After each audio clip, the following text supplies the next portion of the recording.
Great. Good afternoon. We'll just let people trickle in for a moment.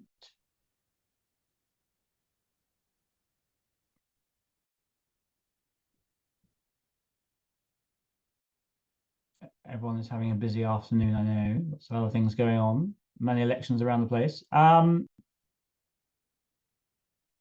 Cool. We will kick off. Good afternoon, everyone. Welcome to what might be, maybe not, our final Krutham election conversation. Given the amount of uncertainty and the fact anything can happen in the coming couple of days, we might well have another one. This is the last scheduled one for the moment. Delighted to welcome back here Lakona Mguni from Rivonia Circle. Everyone thoroughly enjoyed him joining us for our first conversation back now, I think almost 2 months ago, or maybe a bit more than that.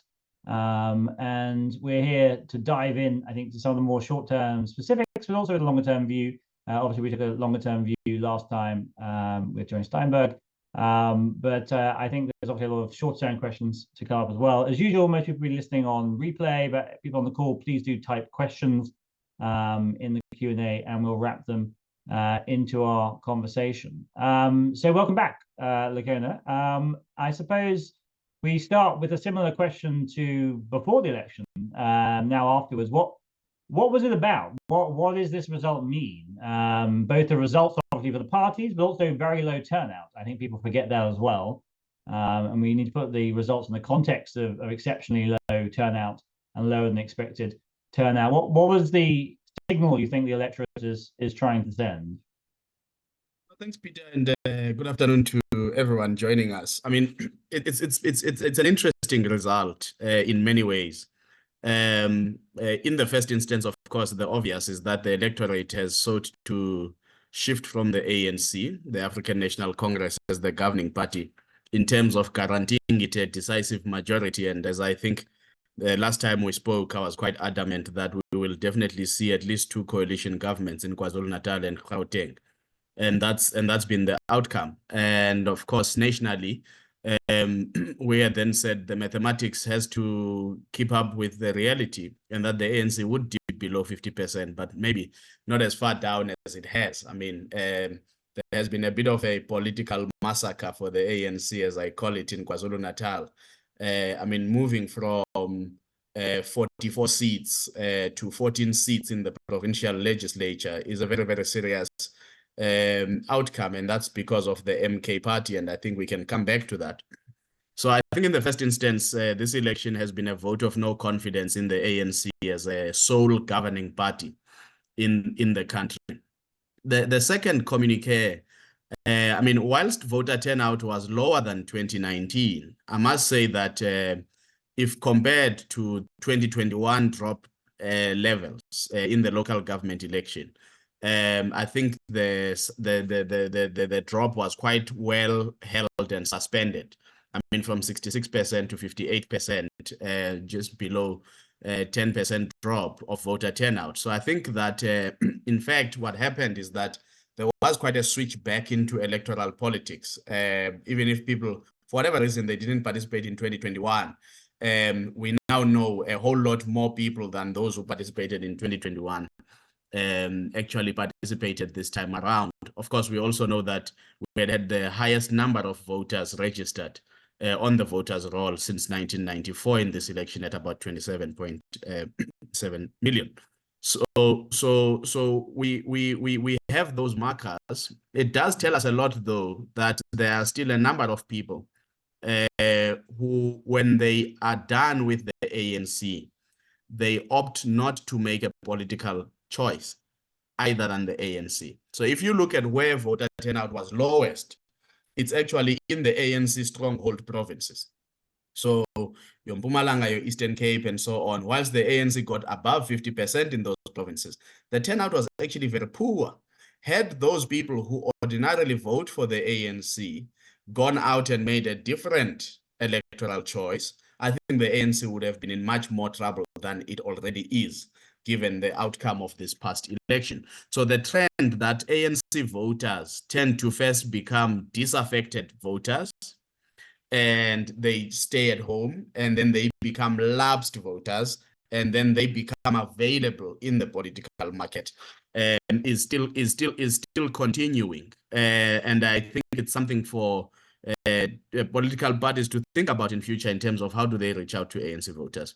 The last part, Peter, I mean, in terms of the outcome of this election is to see who did well and who didn't do well in this election. So the reality is that there were 14 represented political parties in the previous parliament. 3 of them did not make it back to the new parliament, and that is the NFP, that's COPE, and that is the African Independent Congress, AIC. Now, of those that made it back, only 2 actually grew in terms of real bodies of people that cast votes for them. And that was the IFP, the Inkatha Freedom Party, and the United Democratic Movement, the UDM. Whilst the DA has grown its seats from 84 to 87, but the real number of votes has actually decreased for them as well. So it's a turnout, it's a differential turnout gain. So the point I'm trying to make is that, again, in this election, I think there was a clear communication that generally that which we've been picking up ahead of the election, that voters have lost trust in politics and all of this, continues to be a trend. And that's why the opposition, the existing opposition, is not profiting from the demise of the ANC. Of course, then, there are 2 new political parties that have done, I think, fairly well for themselves. I mean, if you start with the Patriotic Alliance, they were on the ballot in 2019, and they got just under 7,000 votes. And in this election, I don't know what you say they have done, but they've grown multiple folds to, over 250,000 votes in the National Assembly. And that's quite significant. And then, of course, you look at the phenomenon of former President Jacob Zuma's MK party, and you see that growth from 0 to 2.3 million votes. I mean, I know that when we spoke, you and I, the last time, we knew that MK party would be a factor, particularly in KZN, and I had said, I don't think they'll get any less than 500,000 votes. They'll get 500,000 votes upwards. My baseline was actually very, very low in terms of that, but I knew that there would be a force, but maybe not to the extent that they have become. So to gain 2.3 million votes is quite significant nationally.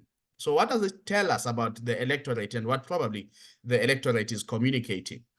I think there is a bit of disenfranchisement of a number of people, or at least we can say 2.6 million people. And if you include the Cape Colored Congress that now has 2 seats, Al Jamaa has also grown from 1 seat to 2 seats.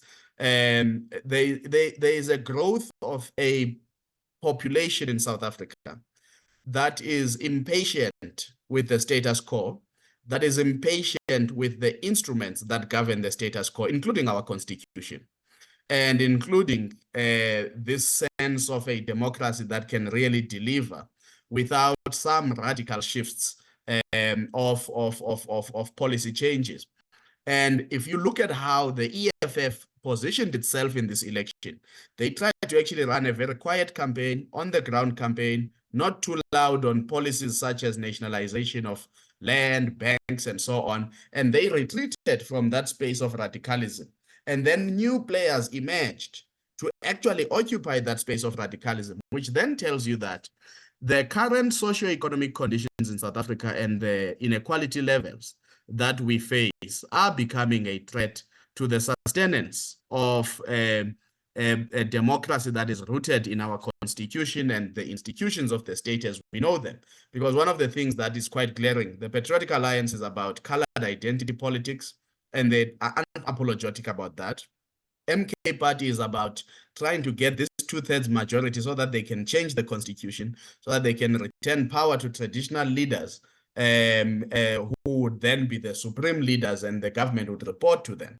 And that tells you that there's something happening about the contestation of the nature of the state that we have. And I think that is an important lesson that we must take from this. And I call it a lesson, particularly for progressives, that their politics are not resonating as they think they ought to do with the South African electorate.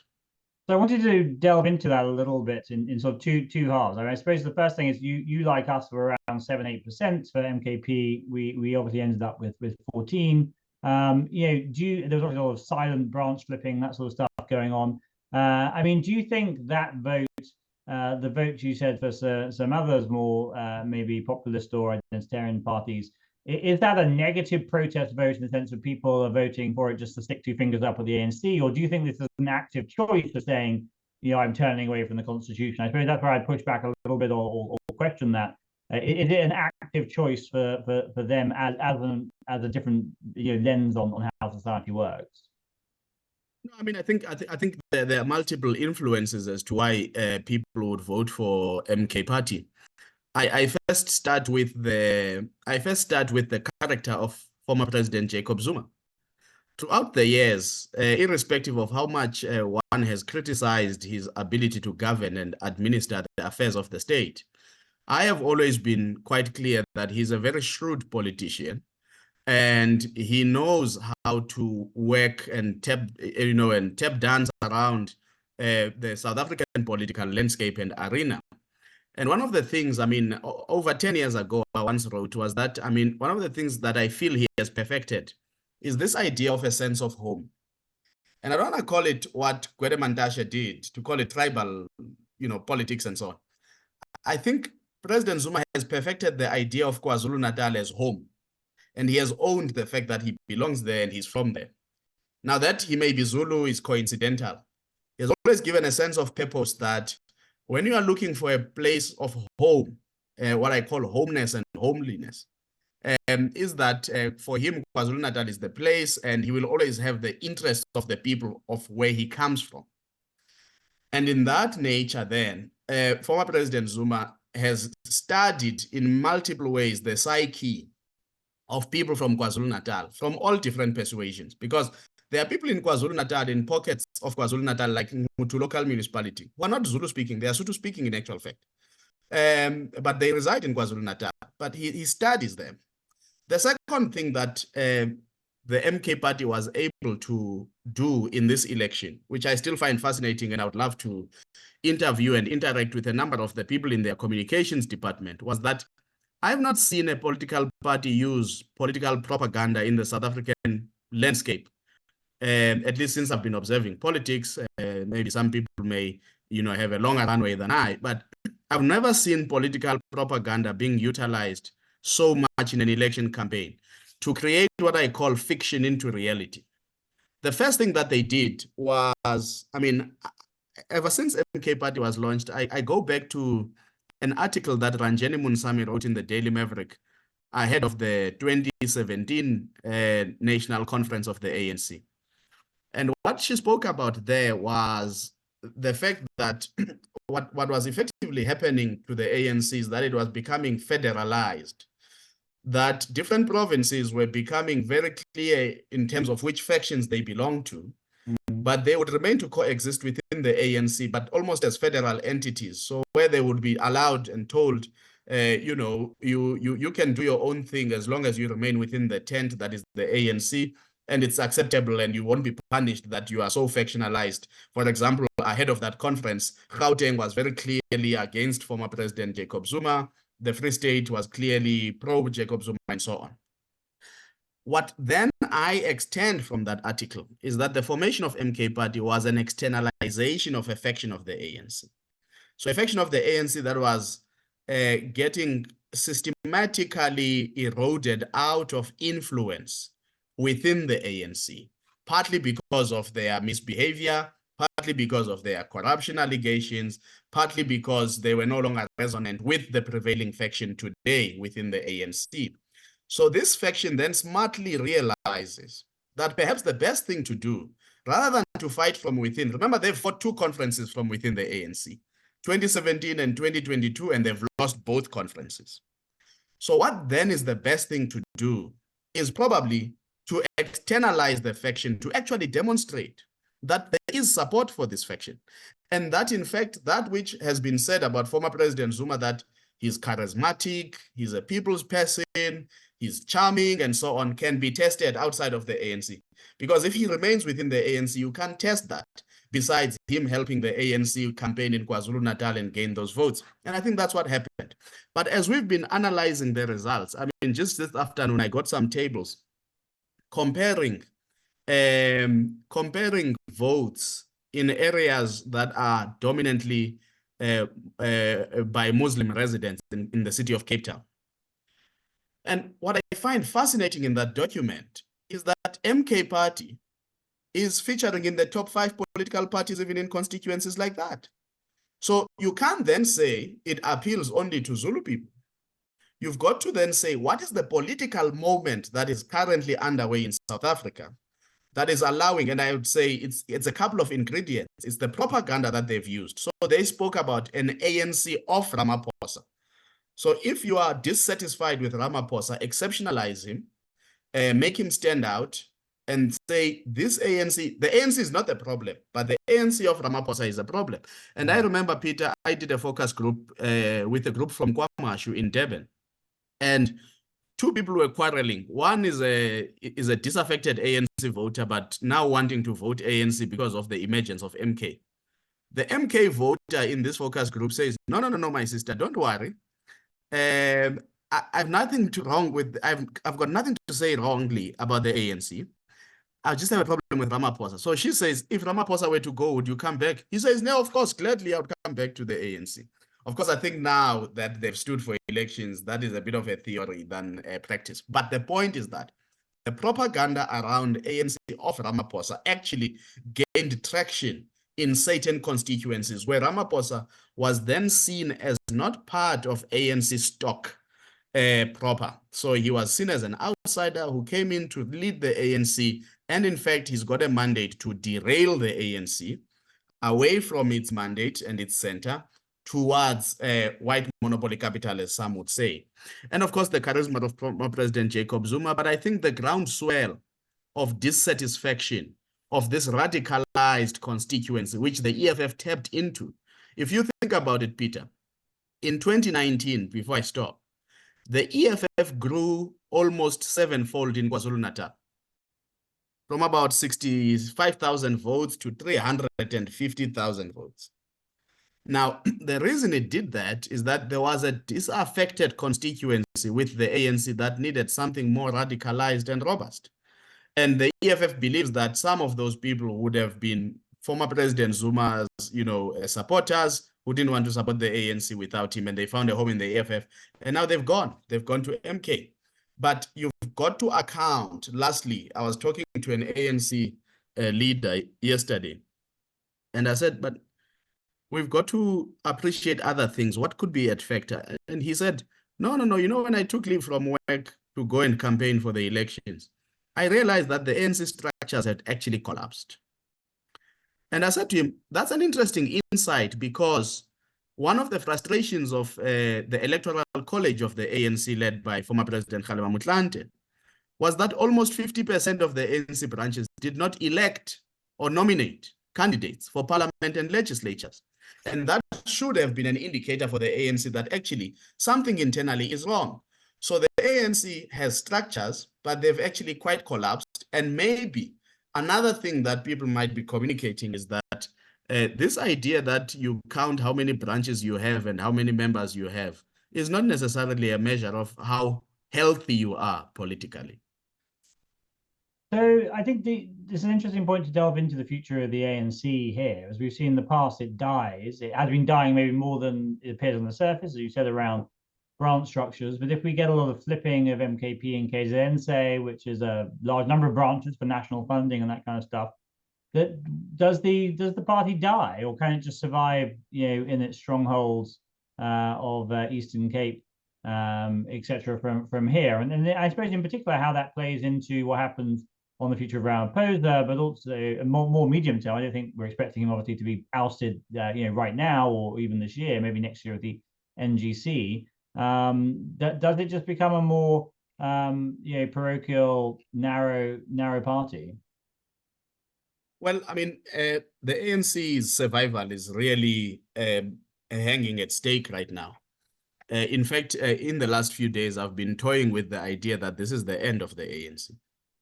And what is probably, so the ANC will then remain a cultural institution, a liberation movement that is a host of some history of this country, a history of its own self and the liberation struggle.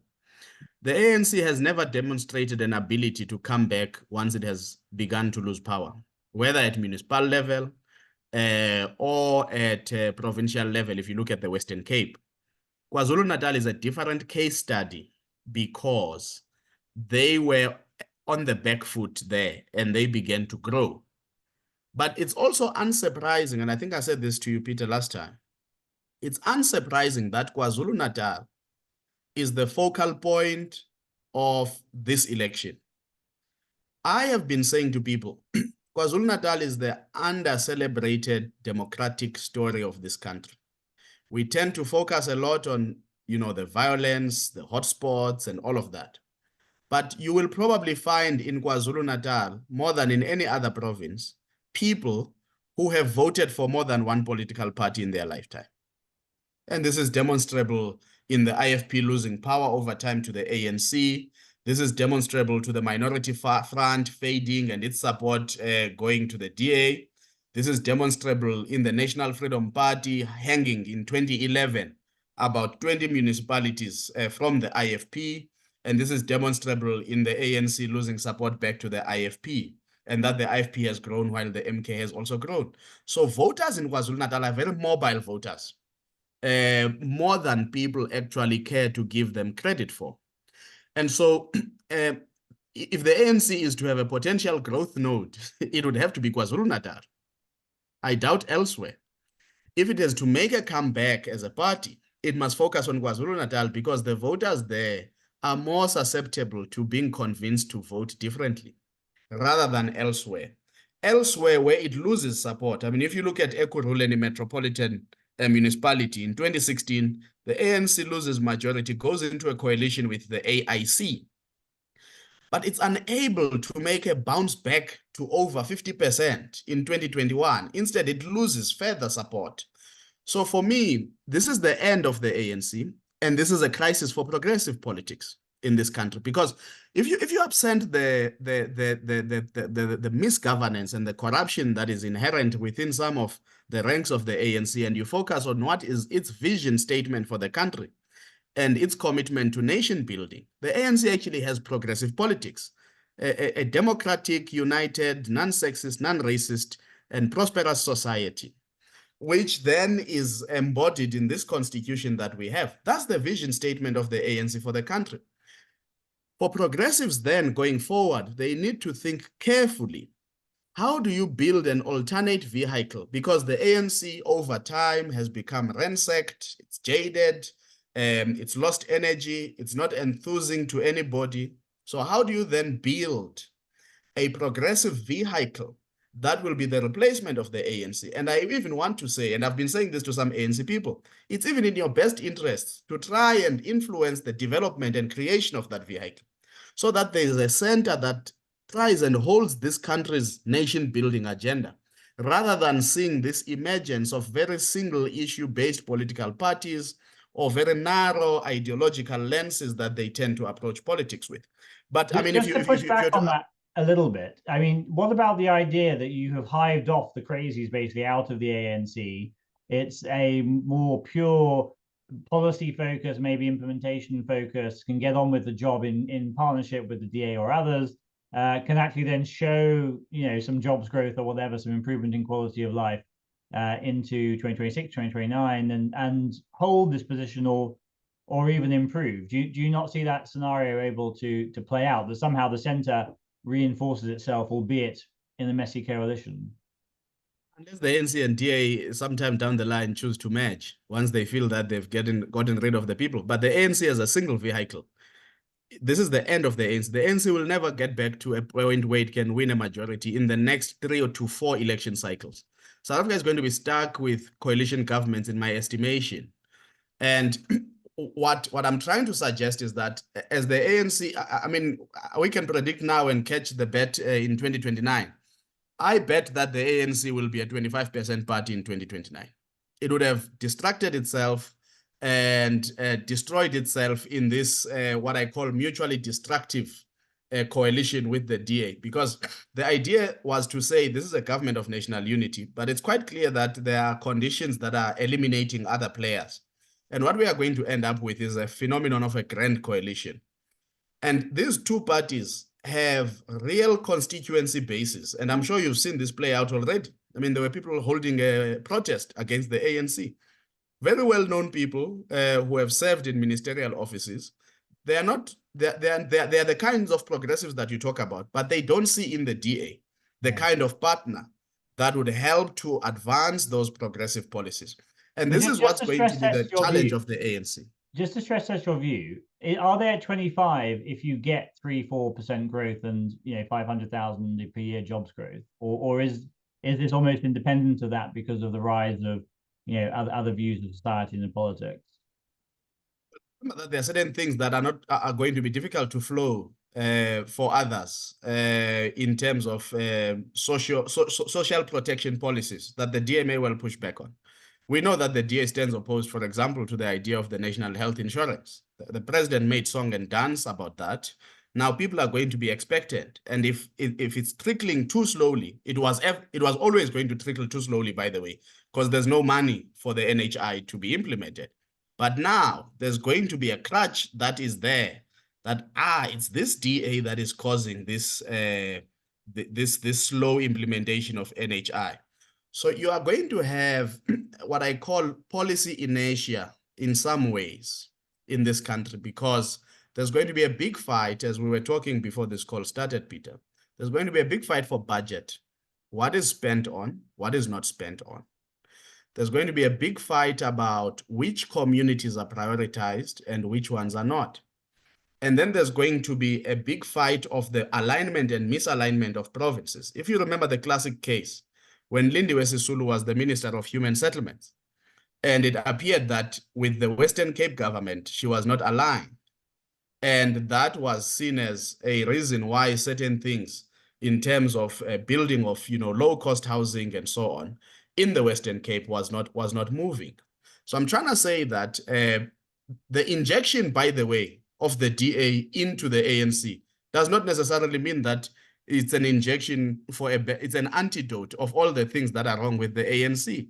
The things that have suspended growth in the economy, the things that have eroded job creation in this country. So the DA is not going to come with a magic wand to solve Transnet. The DA is not going to come with a magic wand to ensure the sustenance of the recovery that is taking place at Eskom. And therefore, there's still going to be a lot of negotiating that needs to be done. And some of these things are now going to need to go through Parliament. And the ANC will have to, from time to time, because everybody now has to do a dual role, a role in government and a role in opposition, where you are still able to sustain your independence and your identity. And the ANC will not want to appear that it is being led by the nose, by the DA.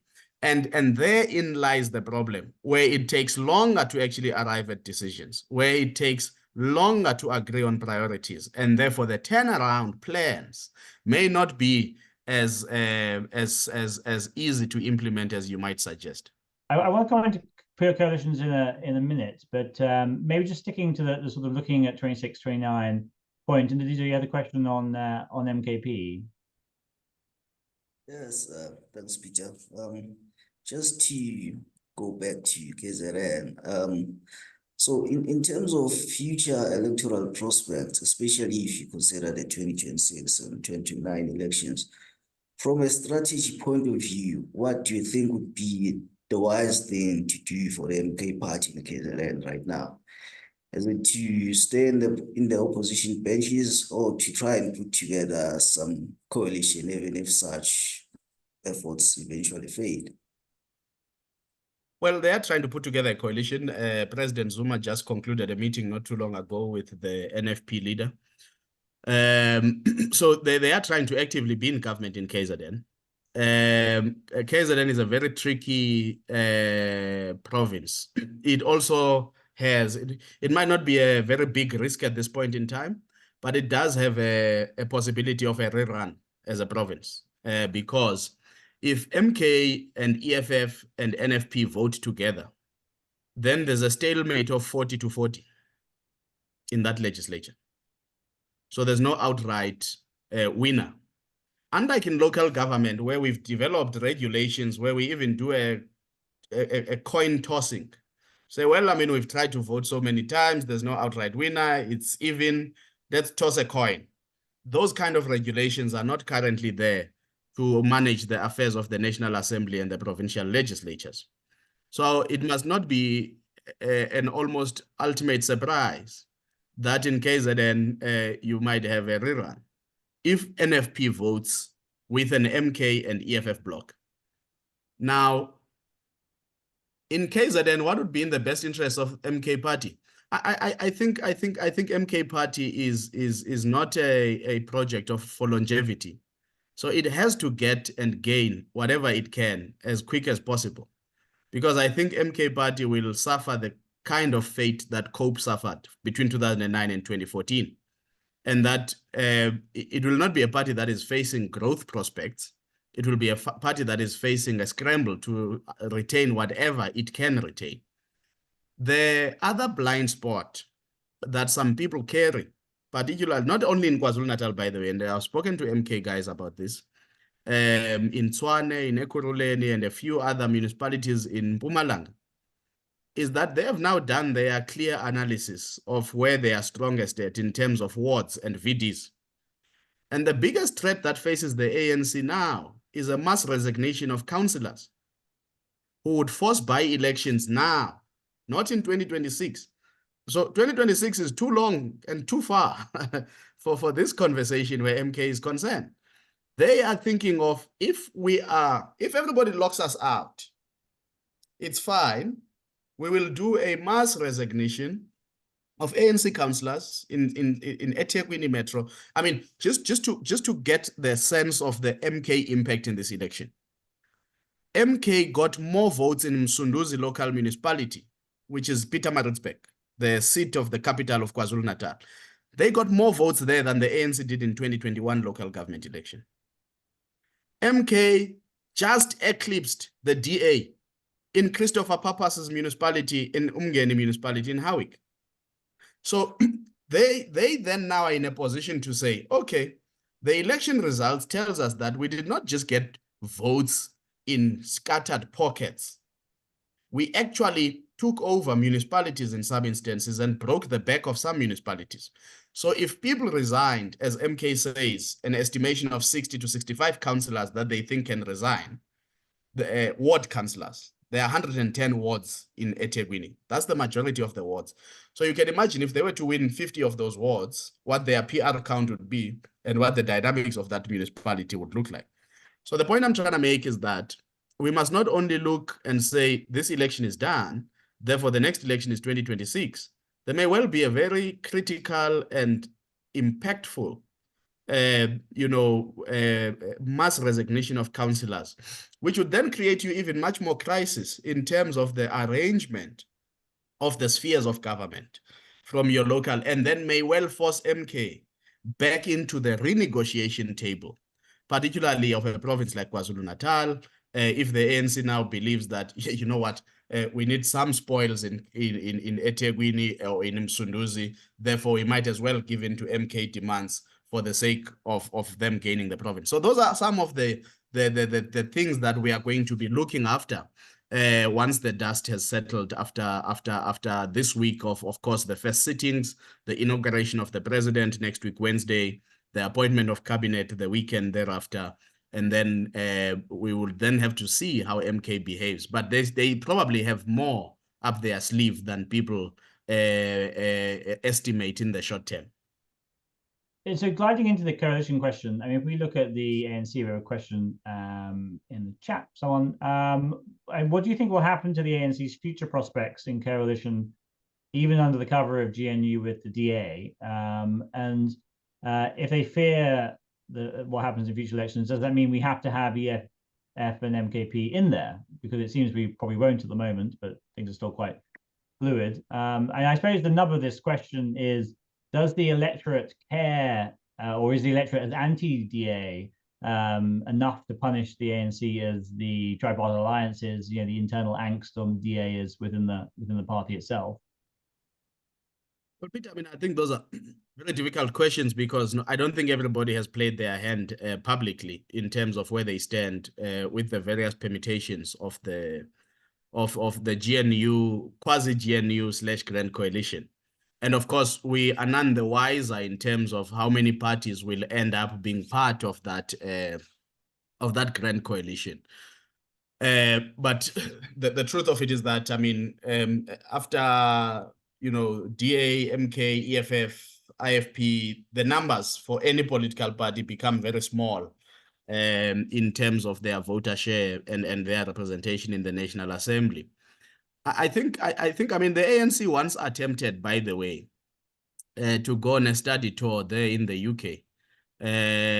After the whole Conservative Party and Lib Dems coalition, and they were now grappling with the 2016 coalition governments in various municipalities and so on. And they tried to go on a study tour to sort of learn.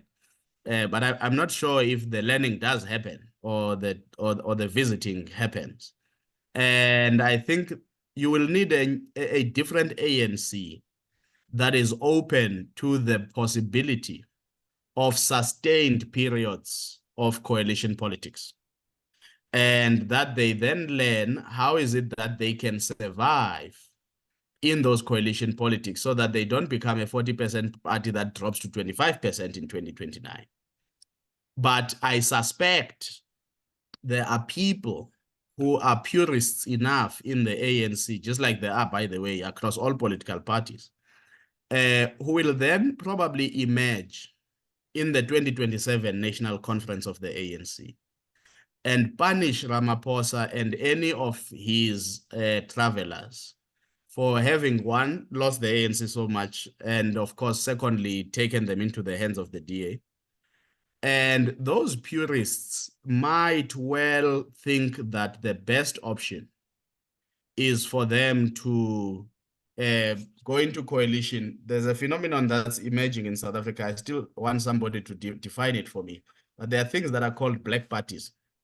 I don't understand what that is. But then would say, let's shift focus. Let's cut the EFF. Let's cut even the MK party for that matter.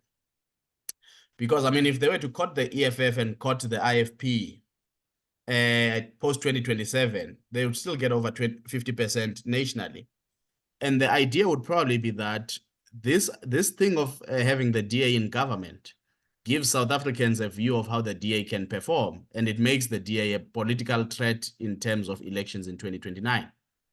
And I think the 2027 conference, National Conference of the ANC, could very well be defining for this grand coalition or quasi-GNU that's being put together. And I've said to people, I mean, it will be interesting what the conditions are on the ANC, especially on their habit of recalling second-term presidents. There's no president in the ANC that has concluded a second term. And will Cyril Ramaphosa be the first to conclude it because of protections that he received from the GNU? But will the ANC be persuaded to have its internal affairs and arrangements dictated to by an outsider party that is the DA? And I think those are some of the things that are going to influence the ANC as a party in coalition politics. And I don't think it's an easy road for them to travel. I mean, if you look in Gauteng, they are at 35%, largely where I had predicted them with yourself. They are at 35%. And that's like a roller coaster to vanishing, because if they don't do well to bounce back, they may well find themselves at 20% in Gauteng. So those are some of the things. And the patronage, unfortunately, the ANC, Peter, we must not talk about coalition politics as though we are talking about a sober party that has the best interests of society but just finds it difficult to grapple with the electorate. The ANC has had corruption culturalized in its practices. And if they are to survive coalitions, they have to stop being corrupt. Yes, and it's the low-level corruption, right? It's not necessarily the state capture stuff as well that comes into play here. But to delve into this in a little more detail, particularly on the Ramaphosa point, I mean, whether he goes and there's a contestation, say at the NGC next year, or it happens in 2027. I mean, when we think about past elective conferences, the members are I mean, when you cut through the vote buying and the rest of it, they are moderately small C conservative. They're less Zoomer maybe than people thought originally. As we saw from Ramaphosa coming in. Is it obvious the party chooses a more EFF-like stance from the membership upwards? I suppose the question is what the membership reaction is necessarily to going into the DA, and do they freak out as much as maybe some in the NEC do? Because we certainly have elements in the NEC who are anti-DA, who are pro-EFF, who are pro-MKP, but they certainly don't seem to have a majority. I think the problem is there's not a majority for anything in the NEC, right? I mean, Peter, the truth is that the membership is much spiked by the shifts within the NEC itself. And so I don't think we can make an assessment of the membership without making an assessment of the NEC. We know that President Ramaphosa can't have another term as ANC president. The question is, what would then be the competing interests within the NEC? And this deal that he's about to seal, or at least they are trying to help him seal, by the way. I mean, he's not even in the talks. I mean, those talks are largely led by Fikile Mbalula, Gwede Mantashe in some instances, and, Deputy Secretary General and many other people who are part of the technical committee on coalitions for the ANC. But it's effectively going to become his deal. And the question is, does it make him a lame duck president going forward, who then can't influence who potentially stands as his successor? That's one. Two, does it ignite what appears to be those who do not have power currently or influence within the NEC, ignite them to go to structures and decampaign the deal and seek to have a much more radicalized ANC that can counter MK? Because I don't think that ANC voters are necessarily moved by DA voters. There are people who feel that DA voters were never ANC voters to begin with. But they know that MK voters are their voters. They know that it matters if the ANC is at 13% in some voting districts in Umlazi, in KZN. That matters. And that's because of MK. So the question that we need to ask is, how is the relationship between the ANC and MK party going to evolve between now and 2029? Will they seek, with the exit of Ramaphosa, to reintegrate some of the MK people back into the ANC? But what would it mean for the renewal project of the ANC? It may well mean that the ANC regains some electoral support if it reintegrates certain elements of MK party. But you must forget about renewal. And what would that then mean for those who have been really committed and advocates of renewal within the ANC? Would they then get out of the ANC and go find another home? And then the ANC would still be under threat of losing certain voters that resonate with that constituency from within. So that's why I say it's a very difficult point that the ANC finds itself in, because it has to create a competition between what I call the political interests of the ANC and the national interest for the country. And these two can't coexist. And it may well be that if you champion the national interest, as the ANC is trying to do, you then diminish the possibility. We just pause on that 1 second. You don't think there's a way of a deal with the DA or whoever that can fundamentally align those two forces? You think they're diametrically opposed? Because this is obviously for the NEC tomorrow. No, we need to scan around and ask, are there any leaders left in the ANC?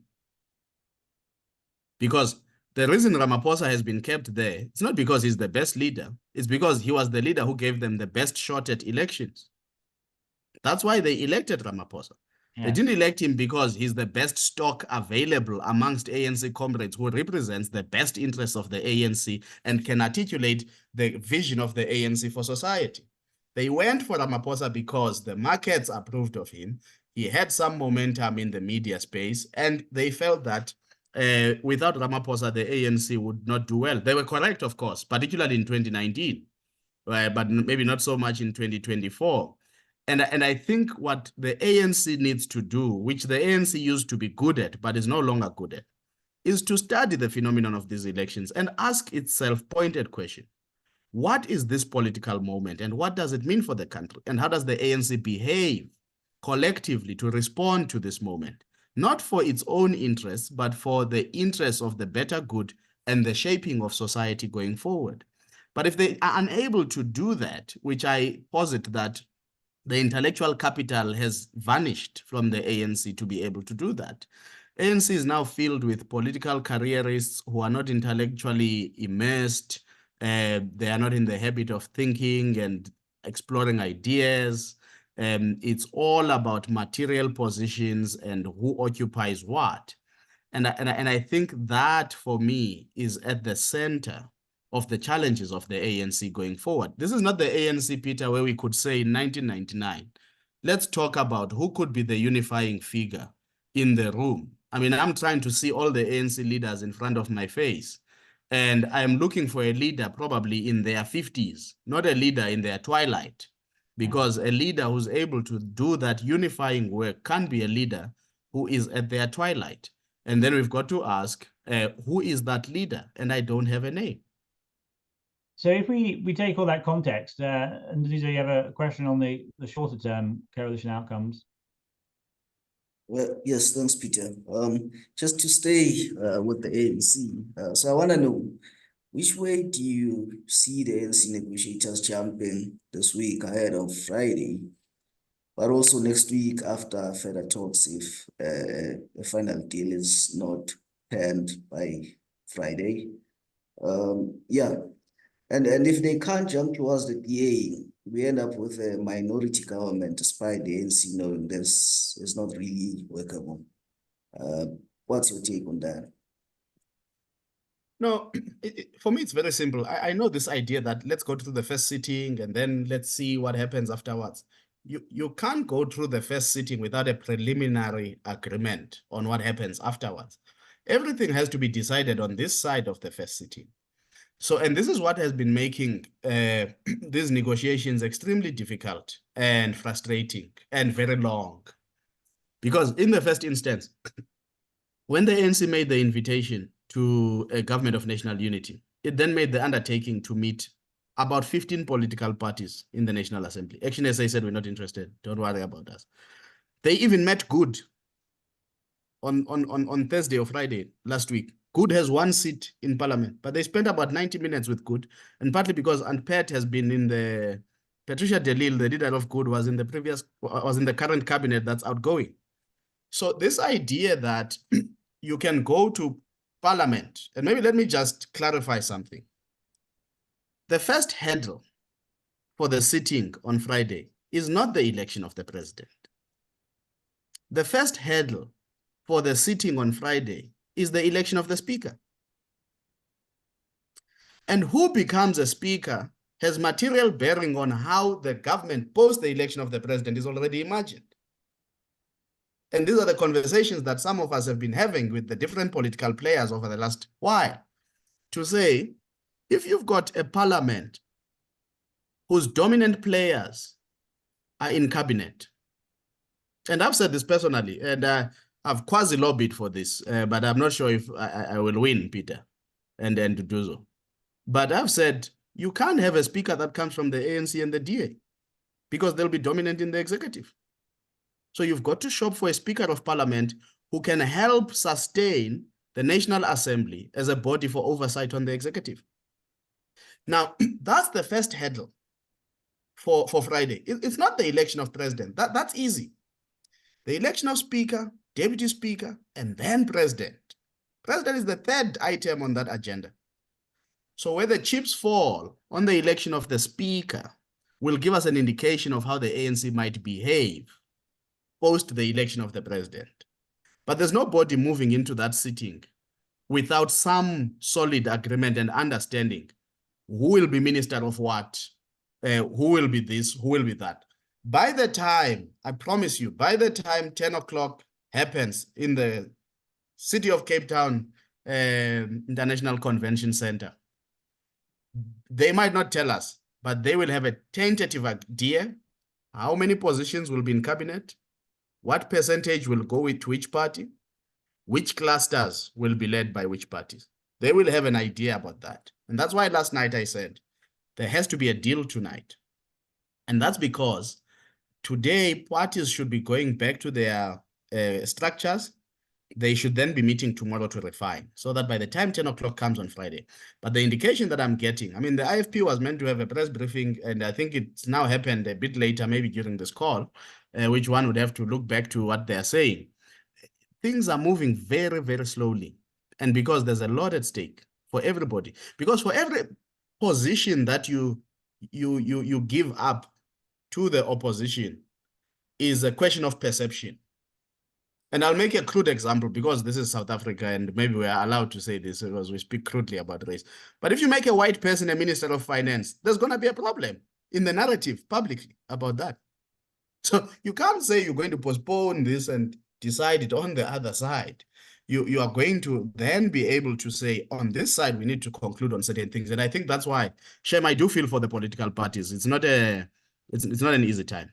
But just to drill down to that, to what you expect to happen as opposed to what should happen. I mean, our understanding is they're working on a sort of headline terms of reference or framework of agreement as opposed to an actual agreement for tomorrow. And our feedback as well into this call was that they certainly haven't reached a concrete enough stage to take anything back to each party. So what's your actual baseline, how this plays out in terms of what we have in the way of what sort of agreements when?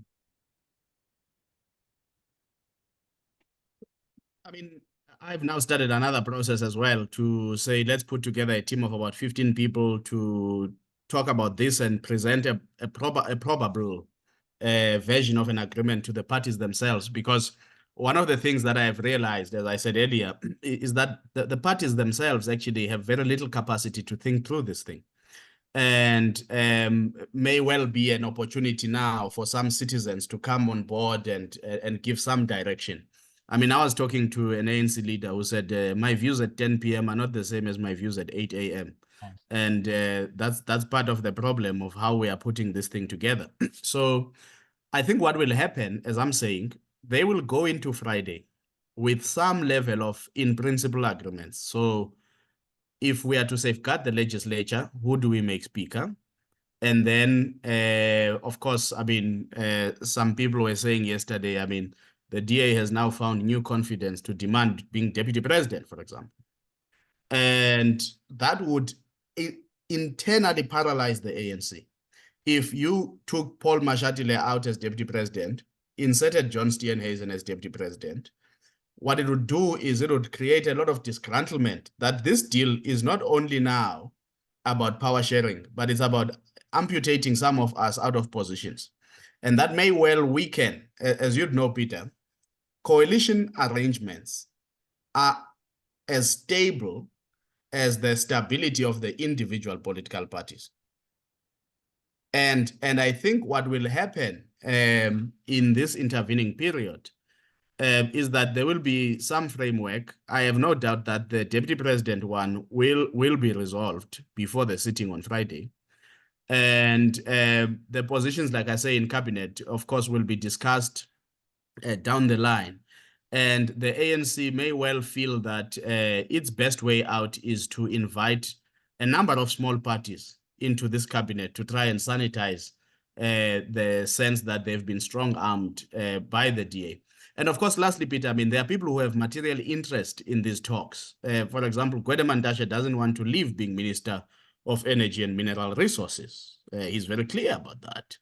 And the DA doesn't want him to stay there for obvious reasons. So there are a lot of things, and I think we may even have a cabinet that is appointed in stages. Because remember, there's nothing that says the president must announce the full cabinet all at once. There's an annoying specific question in the chat of who do you expect to be speaker?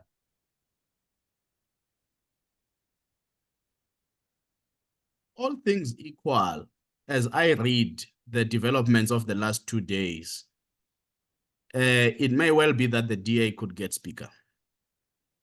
And is that John or Saviswe or who might it be?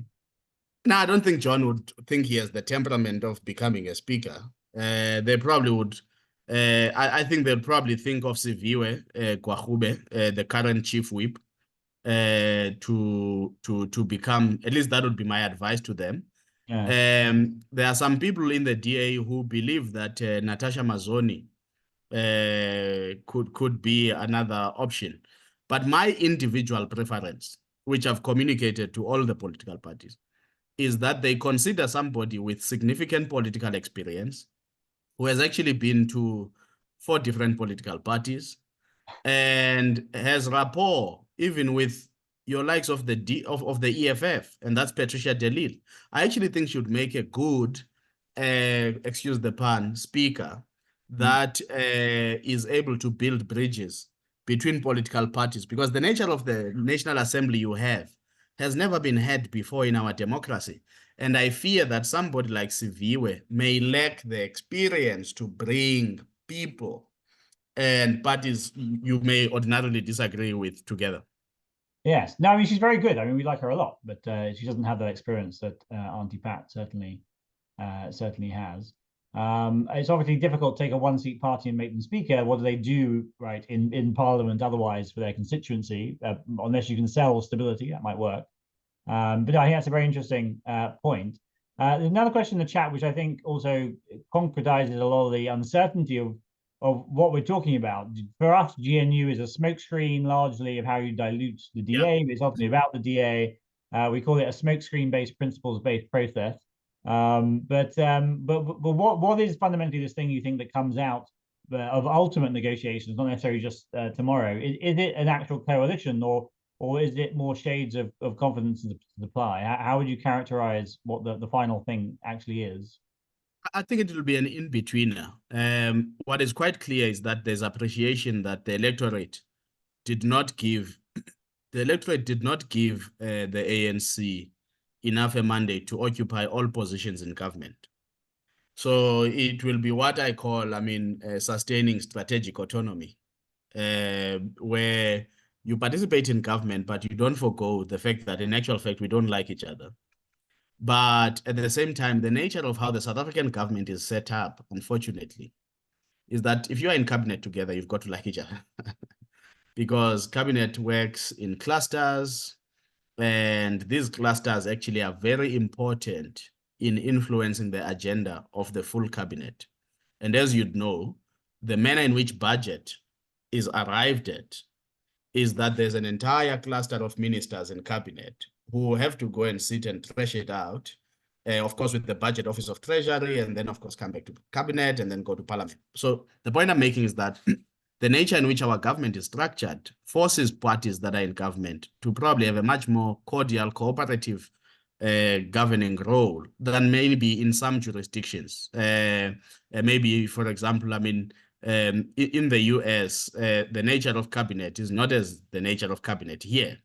You literally are a minister and you liaise with the president, and then you account to Congress in the various houses in many ways. We have a different formula in terms of how we get things done here. So a confidence and supply, whilst seems I just call it's fancy English. I call in the context of South Africa, confidence and supply is fancy English. The parties will have to have something that binds them together. Because the nature of how this country is set up, at least our governance architecture, is such that they have to act as a unit, and they must be seen as acting as a unit. You can't have a situation in South Africa where the president is saying one thing and the minister is saying another, like you did with the July unrest. That's what led to Thandi Modise and them being shifted around, Nosiviwe Mapisa Ngagula, Ayanda Dlodlo, and so on, because the security cluster was uncoordinated and it was speaking at different levels. That's not how government works here in South Africa, and therefore I think that what you might call a smokescreen, but at some point there will have to be an agreement of sorts, whatever they choose to call it politically, to safeguard their own political interests. There will have to be an agreement of sorts. And so how long, I mean, we touched on some of the drivers, but how long, taking all these drivers and the internal party dynamics, internal party stability to bear here, how long does this thing last? least until 2027. But that's quite long. So Uh, you see it survive through the local elections. No, absolutely. And there's a reason for that, Peter. Whatever political parties are thinking, I think they are fully aware that a country is not a municipality. There are geopolitical considerations to this. South Africa is hosting the G20 summit. So Friday is extremely important for this country. So they all know that this thing has to work. And for it to work, you can't reverse it quickly. And for you not to reverse it quickly, you've then got to live and give it life for longevity. And I think that at least until 2027, either ahead of the ANC conference or immediately after the ANC conference, remember that the DA has an even shorter runway because Steenhuisen was re-elected last year, April. So there might well be another new federal leader in the DA in 2026. Or this may well be his insurance to remain leader of the DA and unchallenged. So again, these internal party dynamics I am looking at very curiously. The EFF is going to its National People's Assembly in December this year, which will be its conference. And the IFP at some point between now and 2029 would have gone to a conference. And I mean, as you might know, the daggers are quite out there for Hlabisa. I mean, he's hanging by the thread at the mercy of the probably incoming Premier of KwaZulu-Natal, Ntuli. So these internal dynamics, and I think this election is going to have a lot of impact on internal dynamics within political parties, because all parties would have made an assessment. So Steenhuisen would be weaker if the DA is making an assessment and it says, but we're not emerging stronger in this government, whatever you call it. And therefore, maybe it was a wrong trapping for us to accept to sanitize, because one ANC leader said to me, we accept that this is sanitizing us of corruption. We are going to use the DA to sanitize us from corruption. So those things are very important going forward in terms of how parties navigate their internal dynamics vis-a-vis this. But I would say, I mean, look, I'm subject to being wrong, but maybe I'm expressing my wish now. What I often accuse people of overlaying their wishes on the sensibilities of politicians. But I think that from now to 2027, we might well have something that holds together. Very interesting. I mean, I think just to wrap up, just another quick question we're getting in the chat is do you expect to watch any particular portfolios of, not necessarily who specifically gets what, but the sort of flavor of maybe what the DA or IIP or others get in government? Absolutely. Minister of Finance, I think, is extremely crucial. Even though Minister of Finance, to a large degree, is very symbolic, because Treasury is a mean machine that operates independent of the minister in many ways. And I mean, it's one department where I think we've gotten the insulation of the public service from the politics very right. The minister can have many wishes, cabinet can have many wishes, but if Treasury deems it inappropriate, it's not going to happen. There may well be technical things that the Minister of Finance is able to do, of course, that influence the sensibilities of Treasury. So Minister of Finance, because I think it's just a symbolic ministry, given the responsibilities within that ministry, including the Reserve Bank appointments and all of these things, the Public Investment Corporation, PIC. I think COCTA, it's going to be interesting whether the ANC wants to retain the responsibility of our municipalities or not, given 2026. I think that's going to be very interesting to watch.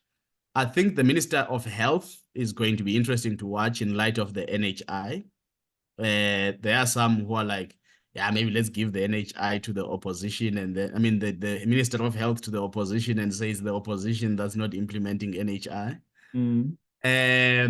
Trade and industry, competition is probably going to be a whole lot more contested in an environment of coalitions, because there are parties that, have very different and radical views on questions of tariffs, Yep. questions of competition, and how do you break. I mean, President Ramaphosa has promised in terms of, it's his ambition to break monopolies, concentration of capital, and all of these things, but it's not coming through. So I think that ministry and that kind of agenda is going to be interesting to see where the chips fall and where things go. And lastly, will the ANC be keen to relinquish the minister in the presidency responsible for planning, monitoring, and evaluation? Yes. Because I think DPME, done correctly, actually could have a lot of influence for the governance and partly the oversight agenda within government without even needing to go to parliament.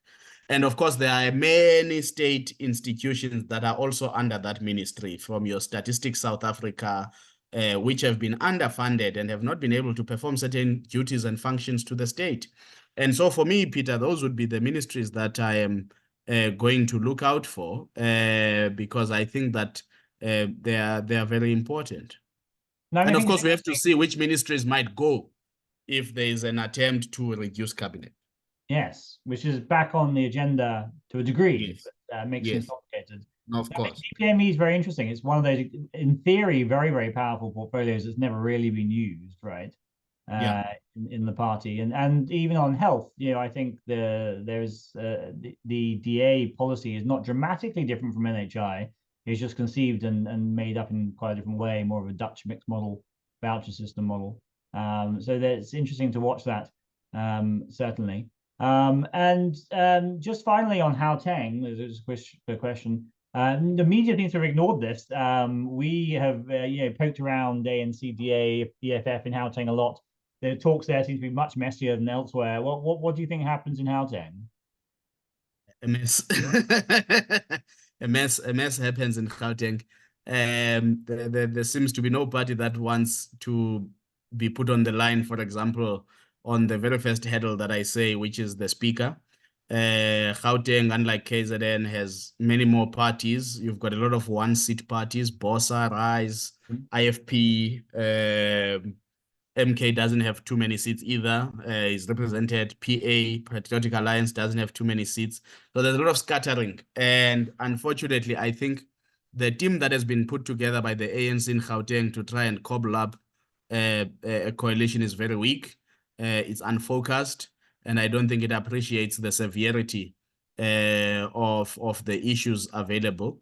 At least in Gauteng, the EFF has been amenable to talk to the ANC. And the ANC doesn't seem to be too averse, but that's not enough to carry them over the 50% line. And of course, the DA would not be party to anything that has to do with the EFF. And then it would probably mean that, a scattered coalition has to be put together across these many fragments that are there in Gauteng. It worries me. Gauteng worries me. That its first sitting, even the manner in which it's being organized, it seems a little disorderly compared to other jurisdictions that I've been in touch with. So Gauteng is not looking good. Gauteng is not looking good, and I've been saying that the neglect of Gauteng is curious for me. That you would neglect your economic hub in terms of its importance. So what I had hoped for, Peter, when the discussion started, was what I call a global agreement. And by global agreement, I mean wherein you have one agreement and it covers both provinces, KwaZulu-Natal and Gauteng. But it seems as if the ANC was much more interested in a decoupling effect, to say, no, Gauteng, you can try, and KZN, you people can try and see where the chips fall. And I think there was a degree of irresponsibility in that approach. Very interesting. So lots to watch, lots of different battles on Friday. And as you say, to watch Speaker first in all cases, in province and national. I think your point on this maybe lasting a little longer maybe than we think is one to watch. And you say a bet on 2029 and where the ANC is at, we will certainly take you up on in 2029. But it's been a very great pleasure to have Lakona back with us. Thank you everyone for watching, and for those watching on replay later. And yes, the coverage will continue. Wishing everyone a very nice afternoon. Thanks everyone for joining. Thank you, Peter, and thank you to your colleagues. Take care.